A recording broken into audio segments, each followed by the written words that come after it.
Come back my mini blog welcome छ सबैले मेरो मिनी ब्लगमा। आज ब्लग चाहिँ एउटा बाटोमा एउटा भाइ भेटाएर ठ्याक्कै कुराकानी गर्दा ठ्याक्कै अनि एउटा बहिनी पनि भेट्यो।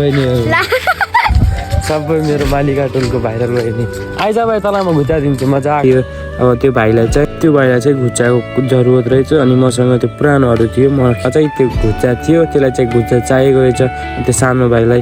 अनि त्यसपछि म घर गएँ त्यसलाई लगेर मेरो पछाडिको त्यो सानो भाइ अनि म ठ्याक्कै म घर पुगेर अनि त्यसपछि त्यो भाइलाई घुच्चा दिएर अनि त्यो अलि चिल भयो। अनि त्यसपछि घर गयो र अनि त्यसपछि नि मैले त्यो भाइले घुच्चा लिइसक्यो भने अनि मेरो सानो फोन्टु थियो त्यहाँनिर त्यससँग अलिक कुराकानी गरेँ।